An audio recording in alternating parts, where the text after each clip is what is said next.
Bienvenidas, bienvenidos al Cefitec, a nuestro centro de estudios que, como decía recién, también virtualmente quiere ser ese espacio en el que como diócesis nos seguimos pensando teológicamente.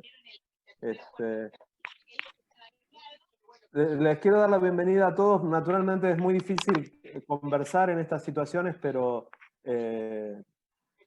nos alegra que estén todos aquí.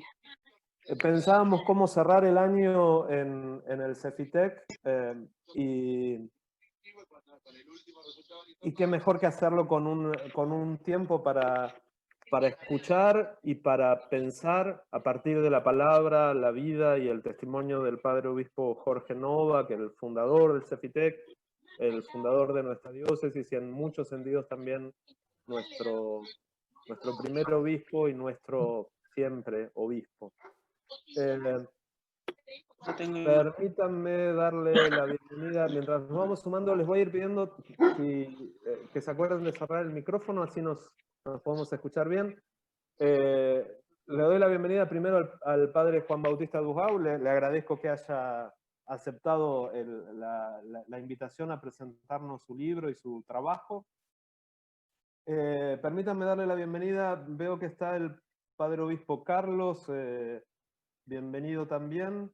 Está el padre también Marcelo Cataño conectado, que es el provincial de los Verbitas. Bienvenido, gusto que nos acompañes. Bienvenidas, bienvenidos todos.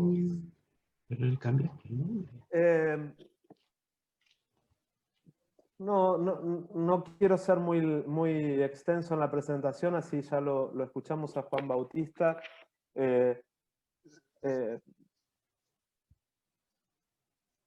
Les decía, al cerrar este año, al cerrar este 2020, que por tantos lados ha sido tan particular, tan desafiante y tan estimulante también,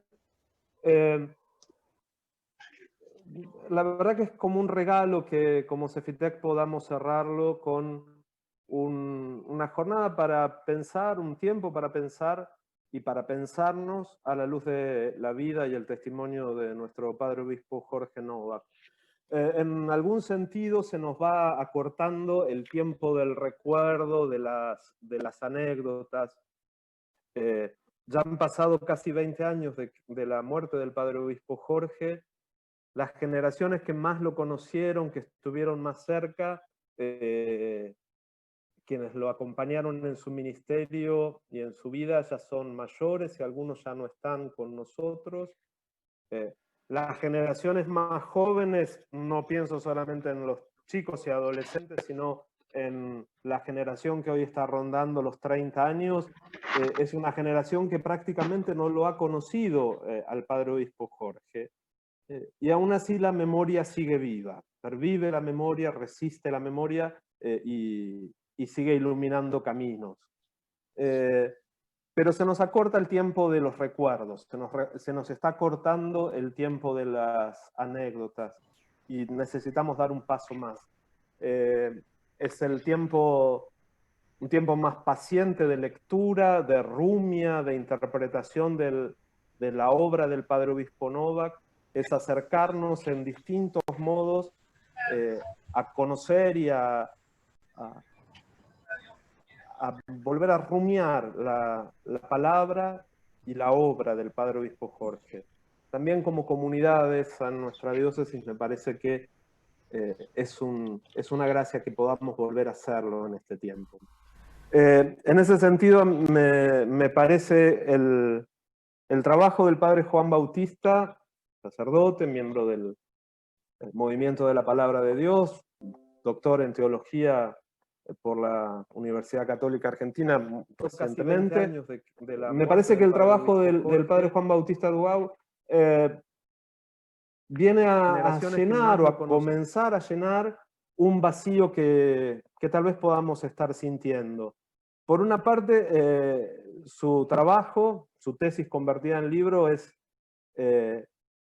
uno de los primeros trabajos de investigación sobre la obra del padre obispo Jorge Novak. Ojalá sea uno de los primeros de una larga serie de trabajos de investigación y de profundización sobre la obra del padre obispo Jorge. Pero por otro, y sobre todo, es un trabajo de reflexión teológica sobre la vida del padre obispo, sobre la obra del padre obispo, y sobre un ministerio que en muchos sentidos sigue siendo un ministerio que está inexplorado. Al fin llega una lectura teológica de un hombre que decidió ser creyente, y creyente con todas sus consecuencias, creyente radicalmente. Al fin un trabajo teológico sobre la obra de un obispo, de un pastor, de un testigo del Evangelio. En muchos sentidos, la lectura del trabajo del padre Juan Bautista, a quien hoy tenemos el lujo de escucharlo entre nosotros, en muchos sentidos creo que nos puede enriquecer y nos puede ayudar a hacer eso que las primeras páginas del Apocalipsis no se cansan de repetir, escuchar lo que el Espíritu dice a las iglesias. Así que, Juan Bautista, te agradezco que hayas aceptado la invitación a presentarnos aquí tu trabajo, tu libro, y te agradezco que quieras estar esta noche con nosotros. Doy una pequeña indicación general y ya te dejo la palabra. Ante todo, les pido a todas, a todos que conservemos los micrófonos cerrados para que podamos escucharlo sin problemas a Juan Bautista. Roberto, quienes ustedes verán por allí, va a estar coordinando la sala, y les vamos a proponer esto: a medida que el padre Juan Bautista hable, si les surge alguna pregunta, por favor anótenla en el chat, envíenla en el chat para todos. Después, al final, Roberto va a recoger algunas según nos permita el tiempo y se las vamos a ir preguntando al padre Juan Bautista. ¿Les parece? Juan Bautista, de nuevo, gracias por estar con nosotros y te dejo la palabra. Bueno, muchas gracias, Damián. Te agradezco a vos, a todos los que se sumaron. Es lindo verlos, a muchos conocidos, a otros que hemos compartido algunas reuniones, y a algunos que lo que voy a contar, como decía Damián, lo han vivido junto con el padre obispo, así que también es muy grato verlos que quieran estar en este momento compartiendo esto. Así que bueno, les voy a compartir pantalla para presentar un poco.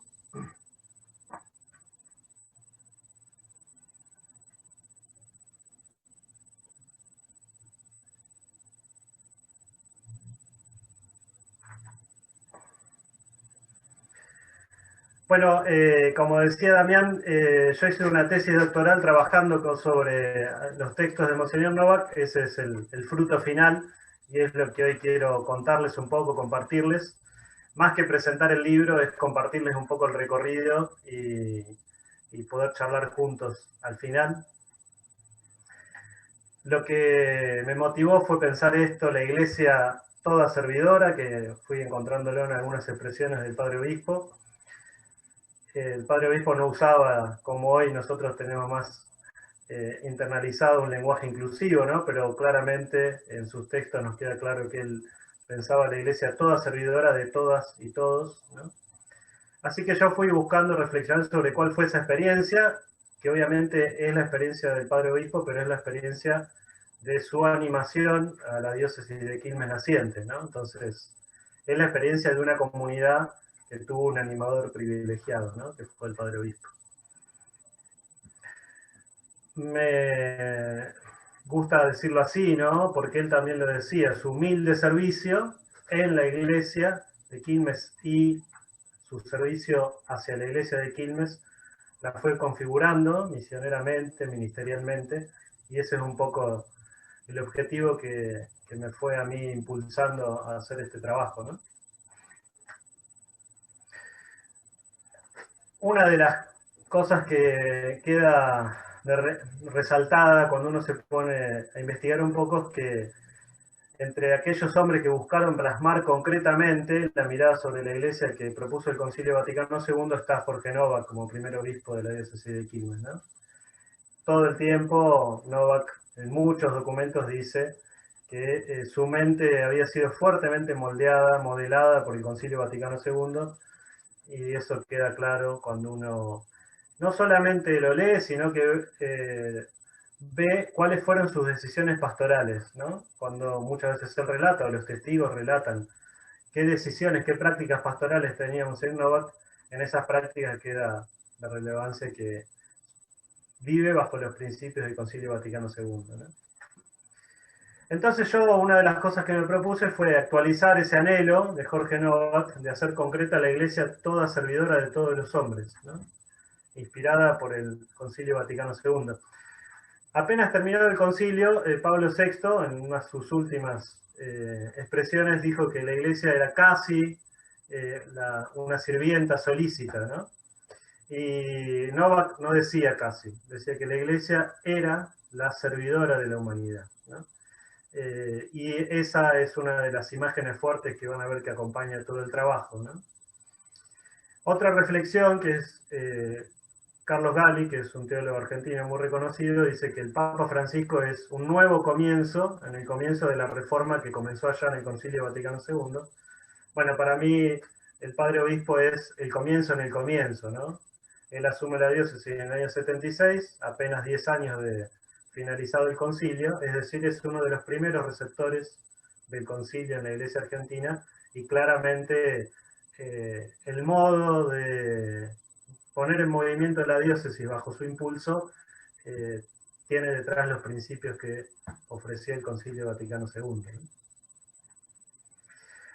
Les cuento un poco cómo empecé yo a trabajar en esto. Yo hice la licenciatura en teología y después me quedé pensando qué hacer, si seguir investigando algún tema. En esos años me mudé a vivir en la comunidad que tiene el Movimiento de la Palabra de Dios en Florencio Varela, acompañando a los sacerdotes que llevaban un poco más directamente la parroquia Santa Lucía. Y en esos años también acompañé a algunos grupos del movimiento en Quilmes. Y en esa experiencia, bueno, encontrarme con los relatos, con los testimonios sobre la vida del Padre Obispo, ¿no? Bueno, eso me fue movilizando. En las parroquias, en la comunidad había mucho papel viejo. Muchos de esos papeles eran los que Monseñor Novak enviaba a las comunidades. Entonces yo, bueno, me empecé a preguntar, y bueno, ¿qué habrá acá, no? Me puse en contacto con el Padre Armando. Armando me mandó a hablar con Isabel Iñiguez. La fui a ver un día al Perpetuo Socorro. Hay un ruido de fondo fuerte, por las dudas que... Y nos encontramos un día en el Perpetuo Socorro, me acuerdo que me empapé para cruzar la avenida y poder encontrarnos con Isabel. Isabel estaba trabajando, digitalizando varias cosas del archivo, ¿no? Así que me sumé a colaborar con ella, y en esa colaboración, bueno, y el trabajo después de otros que se fueron sumando, fue surgiendo la posibilidad de digitalizar el material. En ese tiempo también se fue renovando el archivo diocesano de Quilmes, y yo ahí trabajando me di cuenta que la cantidad de material era impresionante, y uno de los temas que aparecía fuertemente era este de la iglesia servidora, y principalmente de los ministerios, que es un tema que a mí siempre me interesó. Así que colaborando en el archivo y en el armado también de la página, yo me fui enganchando a leer, a buscar y a darme cuenta que tenía bastante sustento para pensar una tesis de doctorado. Así que me metí en ese trabajo, digamos, ¿no? Como saben muchos de ustedes, Novak escribió muchísimo.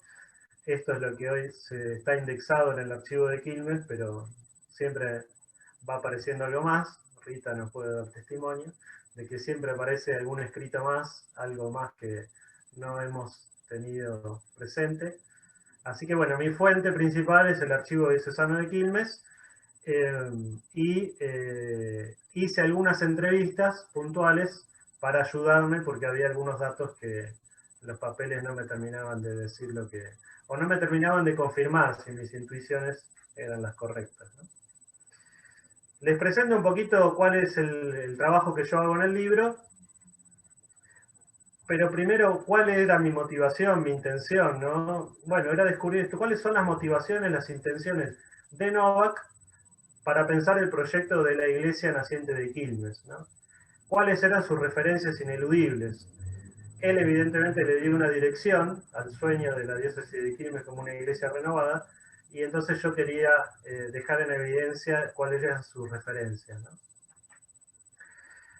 En un primer capítulo me metí un poco en la vida, ¿no? Escribir la vida, dice François Docet, es una esfera inaccesible, pero aunque es inaccesible nos sigue siempre dando ganas de narrar, de comprender.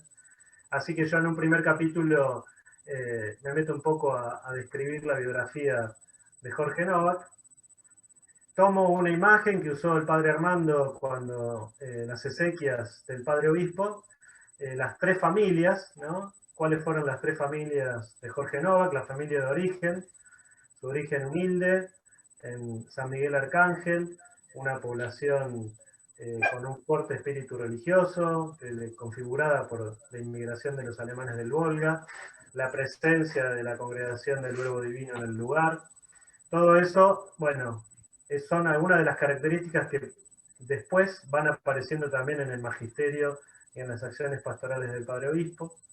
La familia que eligió y donde se formó, la congregación del Verbo Divino, y la familia a la que fue destinado y donde se entregó, la diócesis de Quilmes.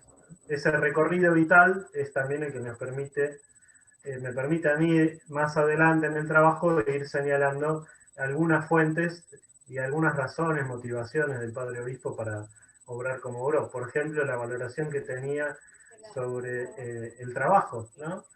Él dice en algún momento su familia era pobre, pero el trabajo de su padre le permitía el sustento, ¿no? Y en referencia a la crisis económica, va a decir ahora, la gente con su trabajo no puede sostener a sus familias, o no tiene un trabajo para sostenerlos.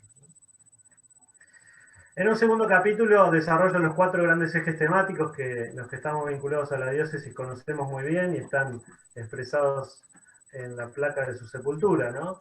La gran preocupación del Padre Obispo por los derechos humanos, ¿no? Él tiene una expresión muy fuerte, ¿no? El dolor de los desaparecidos me modeló como pastor, ¿no? Esta preocupación por los derechos humanos que comienza por los familiares de los desaparecidos y se va a continuar después con los que sufren las graves situaciones socioeconómicas, la opción preferencial por los más pobres, el trabajo ecuménico, que es un ecumenismo práctico, es decir, un ecumenismo de trabajo conjunto, si bien Novak reflexiona ecuménicamente y también trabaja mucho en pos de un ecumenismo espiritual, hay en él una característica que es trabajar ecuménicamente por los derechos humanos, por los más pobres. Y la preocupación misionera que él trae evidentemente desde el carisma que lo eligió y eligió él también para desarrollar su vida religiosa en la congregación de los misioneros del Verbo Divino. Es muy interesante porque uno encuentra en su biografía algunos paralelismos con otras grandes figuras, por ejemplo, como el señor Romero, ¿no? Toda la transformación que vive el Padre Obispo, que como muchos relatan era un profesor de historia, quizá algunos también lo dicen, un aburrido profesor de historia, se transforma en una personalidad relevante, su preocupación por los derechos humanos, una figura profética, ¿no? Y bueno, algunos de los escritos también de Eduardo de la Serna lo señalan, ¿no? Diciendo, bueno, no esperábamos esto de su persona o de su personalidad, ¿no? Y Monseñor Romero hace poco se desgrabó una entrevista que le hicieron en una audiovisual alemán, hace poco que se conoció, y en esa entrevista le preguntan directamente, ¿cómo es que usted se convirtió de un obispo conservador a un obispo progresista? Y él dice, yo no creo que hubo un cambio sustancial, hubo más bien una evolución con las circunstancias, ¿no? Y una de las cosas que yo resalto de Monseñor Novak es que él se dejó modelar, ¿no? Él lo va a decir mucho.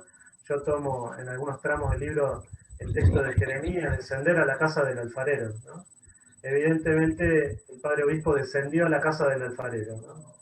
Su encuentro, por ejemplo, con el dolor de los desaparecidos, lo hizo descender a la casa del alfarero, ¿no? Y hay un modelaje, ¿no? Que hecho por obra del Espíritu Santo, como él mismo dice, que no es que él dejó de ser quien era, pero sí hubo una evolución con las circunstancias, como señala Monseñor Romero. Bueno, esa fue una primera parte. La segunda parte de mi investigación toma temas más teológicos, eclesiológicos. Tengo un primer capítulo que es bien eclesiológico, donde pongo los fundamentos para después señalar por qué considero que Monseñor Novak es un gran receptor del Concilio Vaticano II, ¿no? No nos vamos a detener tanto en estos aspectos que son por ahí más teóricos de la teología.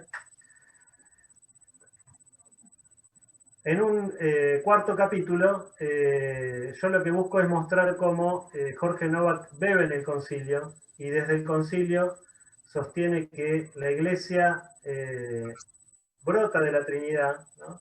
Y al brotar de la Trinidad también conforma la misma Iglesia como una servidora e instrumento de un proyecto de salvación que es para todos los hombres, ¿no? Uno de los ejes de la reflexión que hace el Padre Obispo es que la Iglesia es sacramento de salvación, ¿no? Y que ese ser sacramento de salvación no es un proyecto que surge de cualquier lado, sino que es un proyecto que surge del seno de la comunión de la Trinidad, ¿no? Él mismo le va a decir, en la Trinidad se decide, digamos, se elige que la Iglesia tenga este perfil, ¿no? Ser sacramento universal de salvación. En otro momento, busco mostrar cómo esta idea de iglesia servidora fluye no solamente del concilio, sino también de la recepción que Novak hace de los documentos finales de Medellín y de Puebla y del documento de San Miguel, ¿no? El documento de San Miguel fue la recepción de Medellín que hace la Conferencia Episcopal Argentina y es un documento que algunos, el mismo Novak lo va a decir, un documento quizá olvidado, ¿no? Pero que plantea grandes valores para la Iglesia. Por ejemplo, el de servir a todos los hombres, ¿no? Y Jorge Novak, pasada la dictadura militar y algunos años después, hace una reflexión sobre este documento y él va a señalar cómo muchos de sus aspectos quedaron ensombrecidos, principalmente por las circunstancias históricas del país, y cómo es necesario retornar ese sueño, ¿no? Que es en realidad el sueño del concilio, de Medellín, de Puebla, que nosotros hoy quizás encontramos renovado en algunas expresiones del magisterio del Papa Francisco, pero que en los años intermedios, digamos, no era tan claro, ¿no? Esa búsqueda de volver a las fuentes de la renovación, como planteaba, por ejemplo, Medellín. En el capítulo sexto yo pensé lo siguiente, ¿no? Hay algunas notas que hacen que Jorge Novak diga que la comunidad es servidora. ¿Cuáles son esas notas, esos rasgos, ¿no? Que Monseñor Novak trata de imprimirle a la diócesis de Quilmes? Uno es el servicio primordial al mensaje de la palabra de Dios, ¿no? Esa es una de las notas características. Hay una gran insistencia en sus homilías, en sus cartas pastorales, que el servicio de la Iglesia es transmitir el mensaje de la palabra de Dios.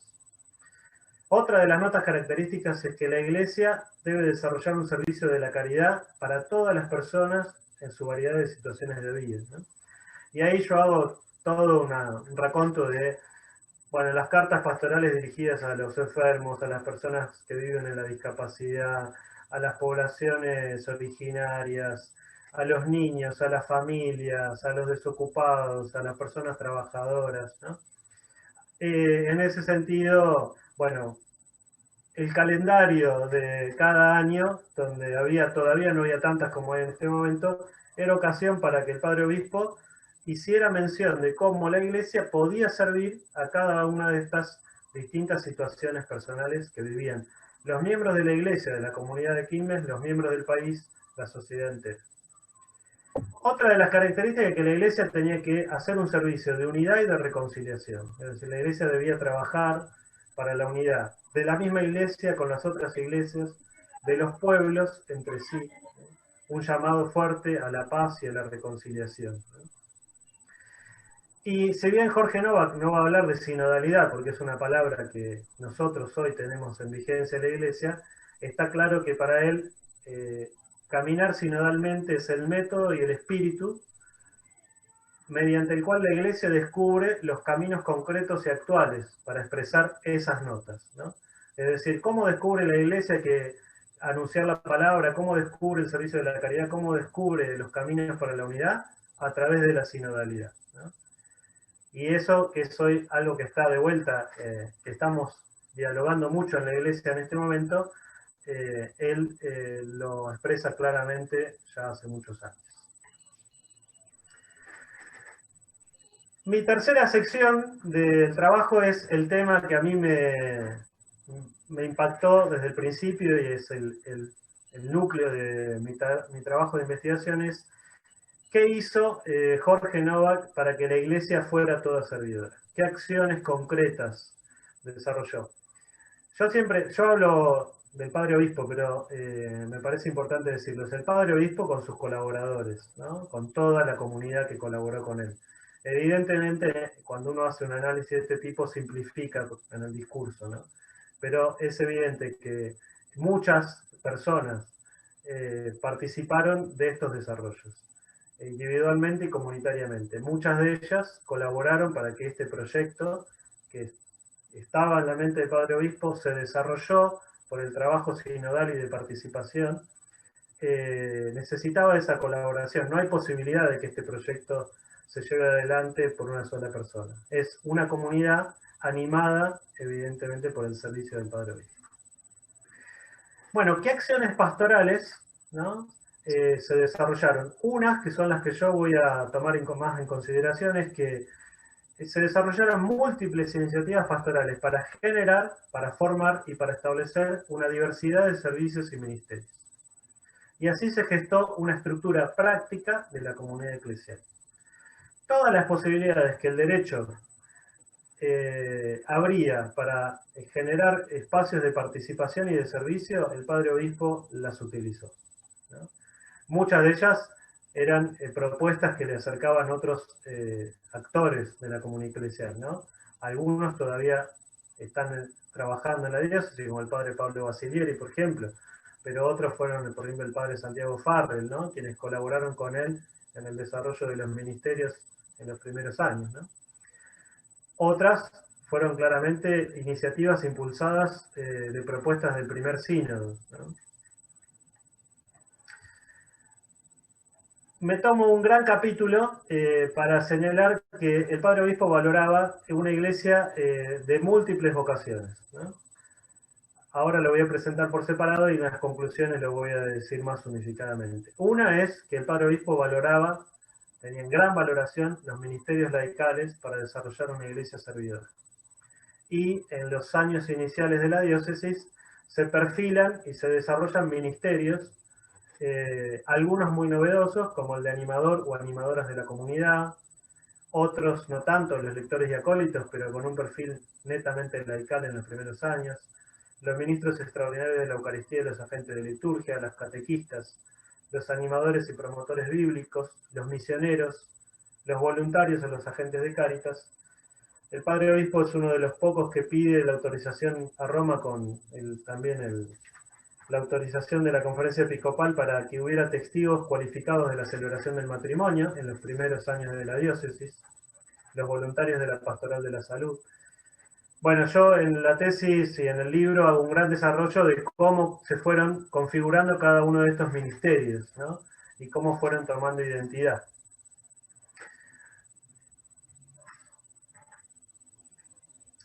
En el siguiente capítulo tomo el aporte que realiza el padre obispo a el ministerio ordenado, en sus tres dimensiones, ¿no? Por un lado, hay una recepción del restablecimiento del diaconado, en cuanto a grado propio y permanente, y hay todo un trabajo para el desarrollo de una identidad diaconal propia en la iglesia local de Quilmes, ¿no? Un desarrollo de una identidad diaconal que no va a ser simple, que va a atravesar momentos de dificultad, pero que evidentemente es una identidad diaconal establecida hoy en la iglesia. El último video con las encuestas que se desarrollaron para la preparación del tercer sínodo da algunos números señalando la gran cantidad de diáconos en actividad trabajando en este momento en la iglesia local de Quilmes. Eso habla de ese desarrollo de la identidad diaconal, ¿no? También rescato que Jorge Novak presenta muchos elementos para renovar la identidad ministerial presbiteral, ¿no? Muchos elementos presentados a los presbíteros, sobre todo en la misa crismal y en las ordenaciones, muchos también ejemplos de presbíteros santos o algunos no canonizados, pero que Jorge Novak resalta su figura para señalar cómo presentan una identidad ministerial que renueva el presbiterado. Y después señalo, quizá repitiendo, pero desarrollando otros, algunos rasgos que hicieron que el servicio que brinda Jorge Novak desde su ministerio a la iglesia de Quilmes sea también particular, ¿no? Que su humilde servicio como obispo también señala cómo ser obispo, ¿no? Hay un teólogo que dice que es muy difícil para un teólogo decir cómo deberían ser los obispos, ¿no? Entonces, bueno, me parece que buscar la imagen de algún obispo que nos ayude, ¿no? Y en este caso creo que hay rasgos de la persona, de cómo desarrolló el ministerio del obispo en Jorge Nova que son muy relevantes, ¿no? La otra gran preocupación del padre obispo es cómo hacer para convocar y formar todas estas vocaciones, ¿no? Porque ¿cómo hacemos para que se desarrollen todas estas vocaciones, ¿no? El padre obispo muestra en muchos de sus escritos que el anhelo de esta iglesia infatigable en su servicio no se puede concretar por meros impulsos voluntaristas, ¿no? Sino que hay que gestar una estructura ministerial capaz de animar esas distintas tareas y actividades, ¿no? Por eso es necesario generar espacios formales para los diversos ministerios, y acá hay algo muy significativo, ¿no? Hay ministerios que son ordenados, pero hay otros que son instituidos y oficializados, y hay una especial dedicación a que se le dé relevancia a los ministerios. Entonces, por eso hay una preocupación por generar momentos de institución y de oficialización de ministerios, principalmente de los ministerios laicales. ¿Para qué? Para darles una relevancia y un lugar en la comunidad. Porque si no tienen un lugar, no pueden desarrollarse y tampoco convocan a otros, ¿no?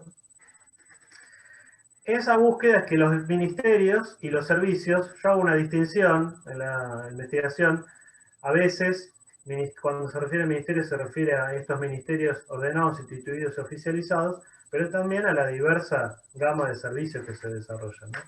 Todos ellos tienen que ser capacitados y acompañados, ¿no? Para que las personas puedan madurar humana y espiritualmente y puedan animar las distintas realidades de servicio, de administración, de asistencia, de solidaridad, de promoción y de evangelización. Esa preocupación se hace concreta en el desarrollo, en la creación de múltiples institutos, ¿no? El primero va a ser el de catequesis, la Escuela de Ministerios para Laicos, de donde después se va a desprender la Escuela para el Diaconado, el Seminario Mayor, el CEFITEC, donde hoy virtualmente nos encontramos reunidos, el Instituto de Teología de Distancia, el Centro de Formación Bíblica, de Formación Misionera y la Escuela Social o el Centro de Formación Social. En la investigación yo desarrollo la historia de cada uno de estos centros, mostrando cómo son una respuesta práctica para que puedan formarse las distintas vocaciones que la iglesia local necesita para su servicio. Les cuento algunas de las conclusiones, porque eso también puede ser lo que nos ayude a entrar en diálogo, que me parece que puede ser lo más rico de este momento, ¿no? Bueno, lo primero es que, tomando una expresión de Monseñor Romero también, ¿no? El servicio del Padre Obispo es un servicio de formación de una comunidad profética. Él se conforma como un profeta, pero evidentemente su servicio forma una comunidad profética, ¿no? Eso es, creo que, notable cuando uno se encuentra principalmente con los testimonios, ¿no? Jorge Novak decía que los animadores laicos y animadoras laicas de las comunidades son, como una expresión de él, es el animador que activa la vida, ¿no? Yo, cuando analizo su servicio, digo, realmente su servicio fue un servicio de animación, ¿no? Una animación que activó la vida de la diócesis, ¿no? Una diócesis naciente, con todo lo que tiene de desafío y de esperanza a la vez, recibió un servicio de animación que activó la vida, ¿no? Me parece que en ese sentido es su animación es un testimonio para todos los que de algún modo desarrollamos un servicio en la iglesia, ¿no? ser animadores que activemos la vida, ¿no? No ser quizás los protagonistas exclusivos, sino los animadores. Porque para Jorge Novak, la iglesia, que es una comunidad de fieles para el mundo, se expresa en su servicialidad, ¿no? El servicio es piedra angular de una nueva mirada sobre la iglesia. Y la iglesia está llamada a servir al hombre en todas sus condiciones, en todas sus debilidades, en todas sus necesidades.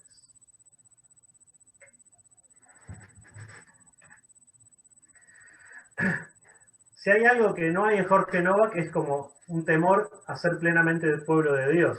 Algunos lo dicen así. Gera lo dice así. Hay algunos, hablando del episcopado argentino, dice, hay algunos obispos que tienen miedo a ser pueblo de Dios. Bueno, yo creo que en Novak no hay para nada temor a ser pueblo de Dios. Lo que sí, hay una humilde conciencia de que a veces hay esfuerzos imperfectos, o que la comunidad eclesial tiene convicciones superficiales sobre eso, ¿no? Y eso va a ser lo que se presente como un límite para esa plenitud anhelada de ser un pueblo de Dios servidor, ¿no? Jorge Novak reconoce la igualdad fundamental de todos los miembros del pueblo de Dios y sus iniciativas pastorales buscan que todos los fieles puedan ejercer un ministerio activo en la comunidad eclesial. Una de sus búsquedas es cómo hacemos para que todos puedan desarrollar un ministerio activo, ¿no? Cuando uno lee la documentación queda claro que Jorge Novak tenía esperanza, por ejemplo, de que se habilitaran los ministerios laicos de lector y acólito para las mujeres, ¿no? Tenía esa esperanza. Como no sucedió, en varias oportunidades señala que, bueno, el modo es a través de la designación oficializada de mujeres como ministros extraordinarios de la comunión, ¿no? Como que frente a las dificultades no se detenía, sino que buscaba cuál era el modo de que todos y todas pudieran ejercer un ministerio activo.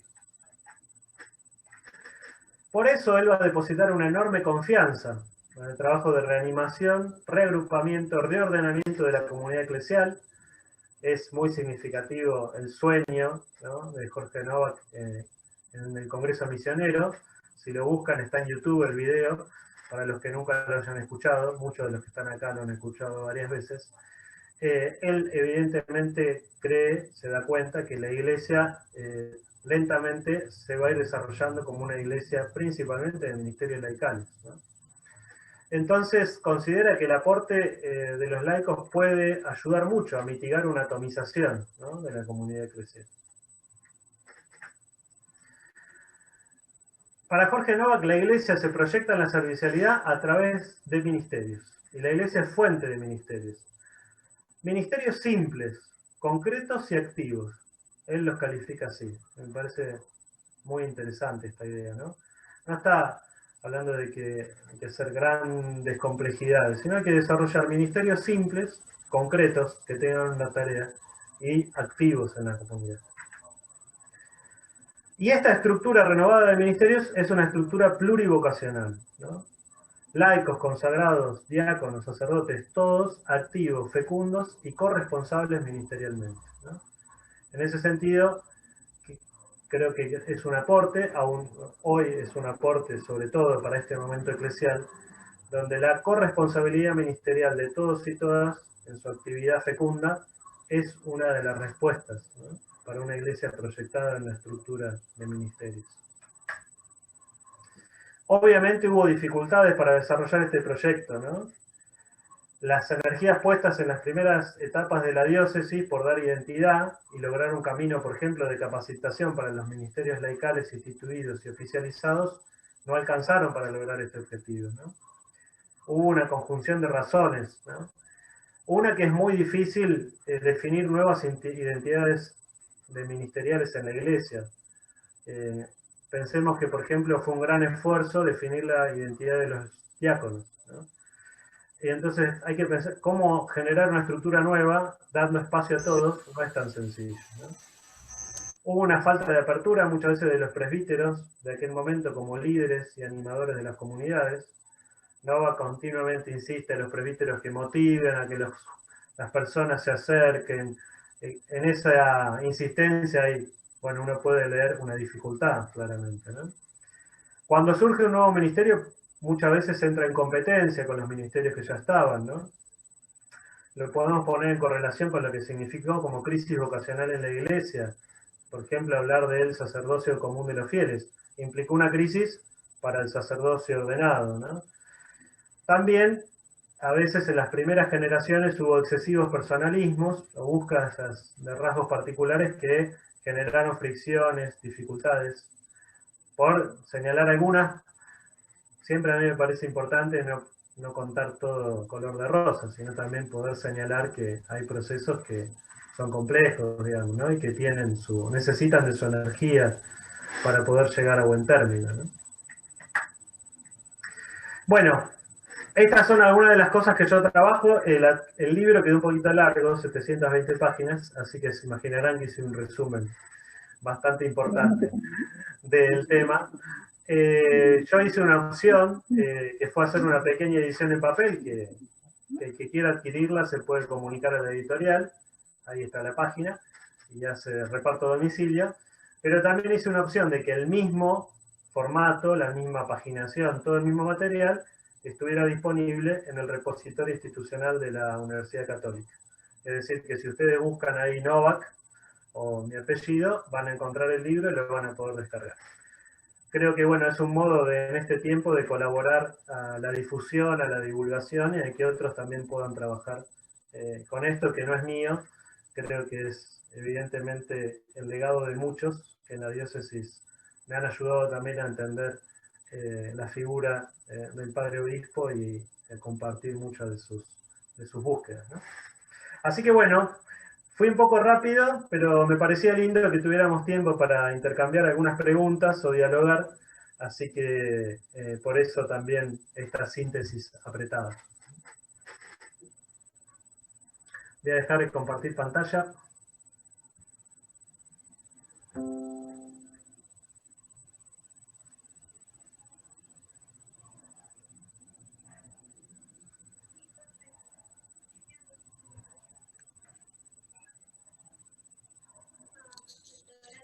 Bueno, invitamos a los que quieran hacer alguna pregunta.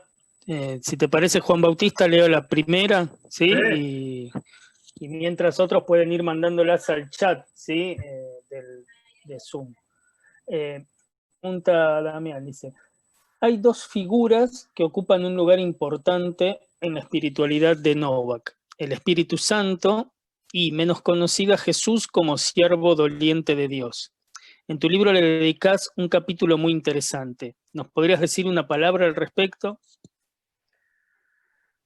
Sí, cuando me puse a leer todos los materiales y pensé un poco esta idea que surge de los textos de Novak, ¿no? Que la iglesia servidora es una idea de la Trinidad, digamos, ¿no? Me propuse desarrollar, bueno, ¿dónde podemos descubrir eso, no? Una de las cosas es que Jorge Novak utiliza mucho la imagen del siervo de Dios, del siervo sufriente de Yahvé. Tiene una carta pastoral de muchas entregas, como solía ser él, sobre el siervo sufriente, ¿no? Y es esa imagen de Isaías, ¿no? La iglesia tiene que ser una servidora humilde que sepa anunciar, que sepa también ofrecer ese servicio con humildad y que sepa acompañar el sufrimiento, ¿no? Una iglesia que sepa sufrir y sepa acompañar el sufrimiento. Algunas veces lo dice de la iglesia, de la comunidad eclesial, de la iglesia local de Quilmes, a veces lo dice del mismo, otras veces se lo presenta como imagen cuando instituye un ministerio o cuando ordena un presbítero, ¿no? Cuando ordena a los diáconos. Y evidentemente es hijo de la espiritualidad de su congregación porque continuamente hace referencia a la fuerza y la ayuda del Espíritu Santo, ¿no? En muchas oportunidades va a señalar que en muchas iniciativas él las vive como impulsos del Espíritu Santo, ¿no? Luces que brinda el Espíritu Santo a la comunidad eclesial, ¿no? Hay algo muy lindo que es muy lindo de leer porque él va a decir, bueno, habla de él, pero habla de la diócesis, ¿no? Y de la diócesis a su servicio, que es muy la espiritualidad que el concilio propone a los obispos, ¿no? Y que la iglesia lo ha propuesto muchas veces, que es la persona configurada con la comunidad a la que sirve, ¿no? Y esa ayuda del Espíritu Santo para que tanto la comunidad como él mismo en ese conjunto puedan ir caminando.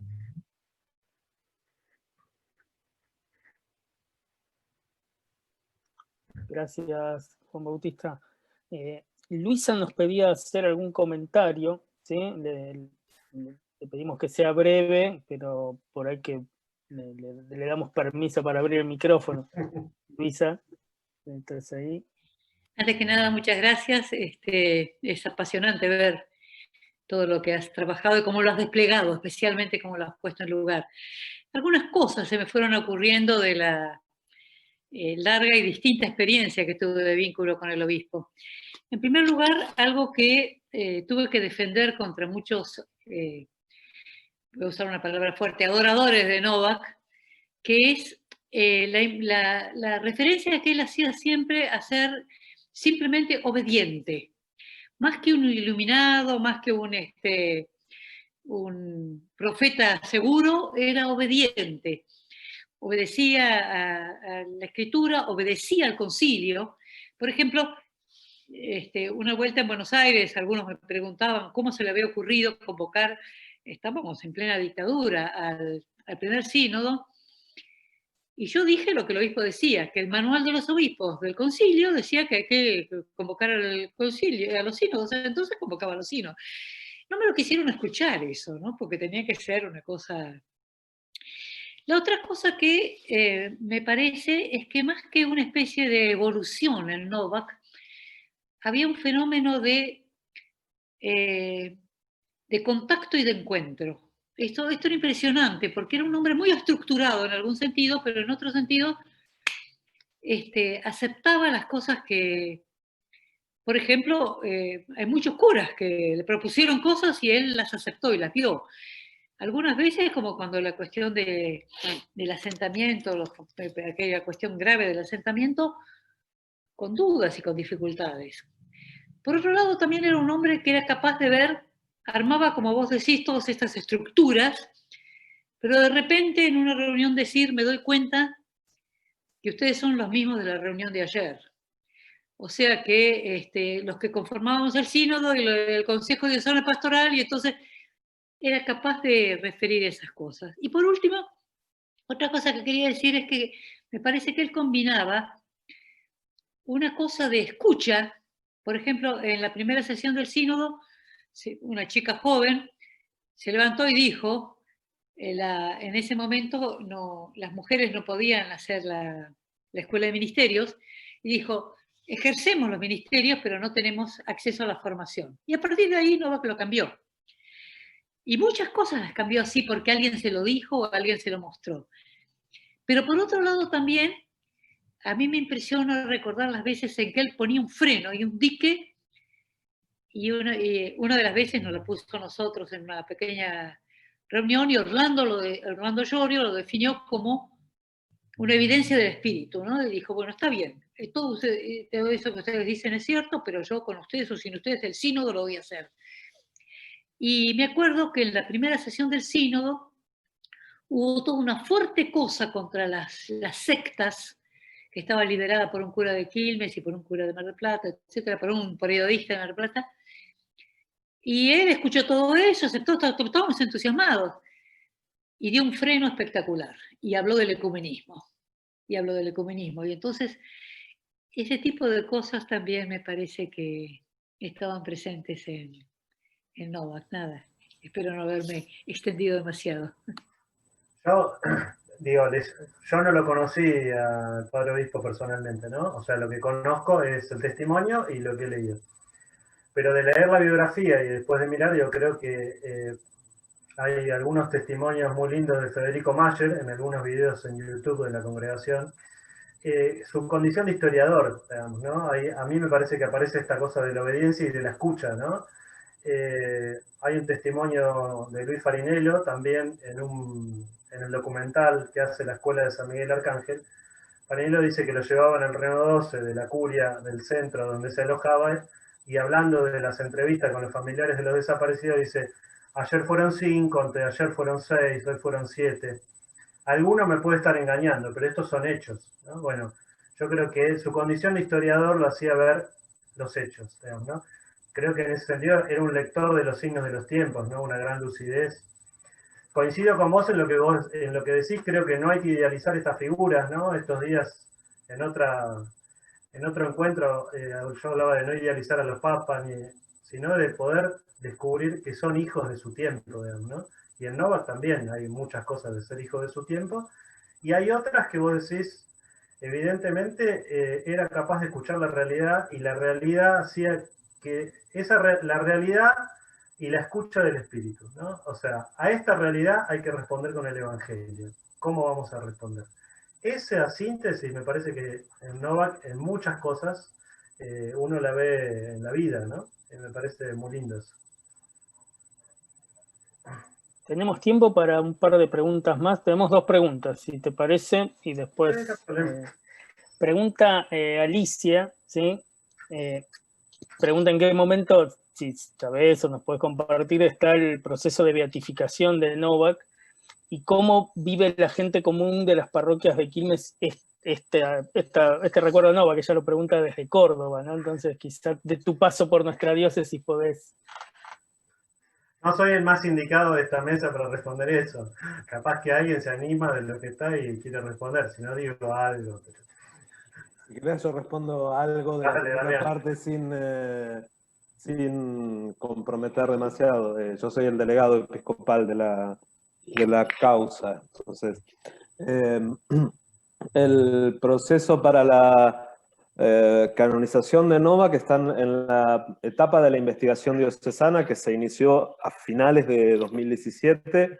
Se está haciendo el trabajo previsto para esta etapa, que es recoger los testimonios canónicos, con largos interrogatorios, de las preguntas de las personas que lo han conocido de cerca a lo largo de toda la vida de Novak, desde que nace hasta que muere, y se están trabajando los documentos escritos, las cosas que él escribió de puño y letra, lo que sea la correspondencia, etc. Para eso hay una comisión particularmente designada que está en detalle esto. Como se imaginarán quienes conocen, varios de aquí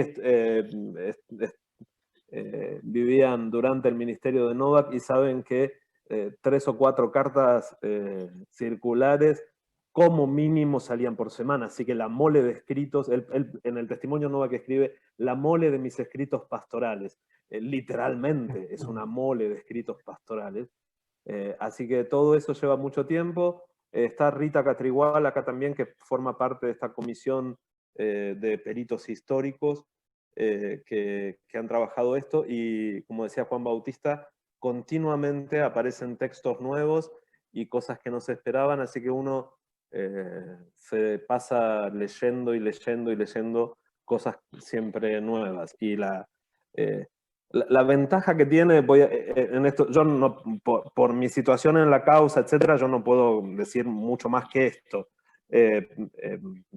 Pero sí esto, la ventaja que tiene leer la mole de los escritos de Novak es que realmente es un placer leerlos y que te alienta. A mí una impresión que yo tengo cuando lo leo a Novak es cuando la gente se pone a la escucha del espíritu, escucharlos hablar te hace respirar espíritu. Así que da gusto leerlo, ¿no? Pero voy a decir solamente eso porque es lo que me compete. Hasta ahí puedo llegar. ¿Podría aportar algo? ¿Puedo aportar algo? Si Sí, es breve, sí. Muy breve. Sí, yo quiero decir que yo conocí a Novak desde el principio de la diócesis y él era, por supuesto, un hombre con un carisma y una gracia muy especial, pero la gente que lo rodeó, y a eso creo que el padre Juan Bautista aludió, la gente que lo rodeó, que convivió con él, también hizo para formar lo que Novak fue, digamos, tuvo su relevancia. Novak no sería Novak si no hubiera tenido la gente que tuvo al lado. Y me parece que en ese sentido es muy fuerte. También tuvo una coyuntura que hizo que él fuera lo que fue. Yo me pregunto muchas veces qué sería hoy, cómo haría hoy si estuviera hoy en la coyuntura actual.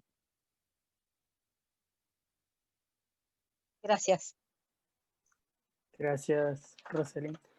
El padre obispo Carlos Tisera nos pedía decir unas palabras, así que con mucho gusto le pasamos la palabra a nuestro obispo. Buenas tardes. Bueno, muchas gracias, padre Juan Bautista. Este gran regalo que nos hace y esta gran generosidad. Gracias al Cefitec, padre Damián, por permitirnos estar aquí reunidos. Y gracias a cada una de ustedes, a cada uno de ustedes. Bueno, es dar gracias a Dios por habernos regalado a Novak y gracias a esta iglesia que nos hizo este obispo, porque de algún modo, si bien es Dios el que nos va creando todos los días, Él nos va creando también a través de los que nos rodean, y esta parte del sur de Buenos Aires nos hizo este obispo, porque se dejó hacer. Él lo dice cuando vienen, es cierto que le habían dicho que esta era una diócesis mayormente de obreros, y él dice que cuando llegó se encontró con una diócesis de desocupados. Bueno, ellos fueron una gran parte de los que hicieron este obispo, para la Iglesia del mundo, para la Iglesia de la Argentina. Francisco lo definió como una luz para el episcopado argentino, pero tenemos que reconocer que también muchas veces estuvo como esa luz metida abajo de la cama. Pero bueno, así son los tiempos de haber sido parte de sus sufrimientos, que no solamente fueron los físicos causados por Guillem Barré, sino que también fueron muchas cosas históricas que se dieron de las fragilidades, debilidades y pecados de la Iglesia. Así que gracias a la congregación del Verbo Divino. Acá está el padre que es provincial de la congregación, el padre Cataño, muchas gracias por estar presente, como así también a Monseñor José Luis Corral, que es el anterior provincial y ahora obispo de Añatuya, que está participando de este encuentro. Así que, bueno, y a cada una de ustedes y a cada uno de los que han participado, muchísimas gracias. Que Dios los bendiga. Gracias, padre. Por ahí para cerrar queda una sola pregunta, y si te parece, Juan Bautista, hacemos la última. Pregunta a Marta, digamos, ¿cuál era la visión del sacerdocio no jerárquico? Vos lo mencionaste, quería algún poco de aclaración ahí, o cómo él visualizaba ese sacerdocio no jerárquico, o quizás de los fieles. Creo que tenemos que pensar que la figura del sacerdocio común de los fieles y la figura del sacerdocio de todos los bautizados es una imagen muy renovadora que nos presenta el concilio, ¿no? Hoy quizá estamos volviendo a tener que pensar esa imagen, ¿no? Algunas circunstancias históricas más actuales nos vuelven a preguntar si hace falta hacer esa distinción entre el sacerdocio ordenado y el sacerdocio no ordenado. Pero en aquel momento fue evidentemente un foco de renovación, ¿no? Que permitió pensar una iglesia toda ministerial, es decir, que todos los miembros pudieron ejercer un ministerio, porque todos en ese sentido eran sacerdotes en la iglesia, ¿no? Así que había una alta valoración de ese sacerdocio común de los fieles y de la posibilidad que daba para pensar que todos teníamos, fuera cual fuera nuestra vocación, nuestro estado de vida, nuestro género, posibilidad de ofrecer nuestro servicio en la iglesia y a la iglesia. Muchísimas gracias, Juan Bautista. Damián, no sé si querés decirnos algo para cerrar. No, simplemente volver a agradecer a cada una, a cada uno. Gracias, Juan Bautista, por tu palabra. Gracias por compartir entre nosotros tu tu investigación. Gracias por el enorme trabajo que has hecho. Vuelvo, sin que sea un chivo, porque además dijiste que estaba gratuitamente, pero vuelvo a recomendar la lectura del libro. La verdad que vale la pena por lo que aporta, por lo que dice, por las perspectivas que propone y también por las puertas que abre. Me parece que es uno de esos libros que, como cualquier libro bien escrito, deja mundos abiertos para seguir pensando. Gracias a nuestros padres obispos, al padre obispo José Luis Corral, que también está, como decía recién el padre obispo Carlos, con nosotros, a las profesoras, los profesores, estudiantes del Cefitec y a quienes se sumaron desde distintos lugares de la diócesis, desde fuera de la diócesis. Lo veo allí al padre José, desde Roma, sumándose, supongo que está en Roma, está haciendo también su doctorado en la espiritualidad del padre obispo Jorge Novak y también esperamos su investigación para leerla con gusto. Gracias a cada uno por haberse sumado esta noche a este encuentro virtual. Esperamos reencontrarnos en otras oportunidades, virtualmente o en persona, según nos permitan los tiempos, pero en todo caso caminando juntos en el mismo espíritu. Si les parece, terminamos rezando juntos la oración de Jesús para cerrar esta noche. Padre nuestro que estás en el cielo, santificado sea tu nombre, venga a nosotros tu reino, hágase tu voluntad en la tierra como en el cielo. Danos hoy nuestro pan de cada día, perdona nuestras ofensas, como también nosotros perdonamos a los que nos ofenden. No nos dejes caer en la tentación, líbranos del mal. Amén. María Inmaculada, patrona de nuestra diócesis, ruega por nosotros. Siervo de Dios, Padre Obispo Jorge Novak, ruega por nosotros. Gracias a todas, a todos por haber estado esta noche. Muchas gracias. Que Dios nos bendiga. Muchas gracias.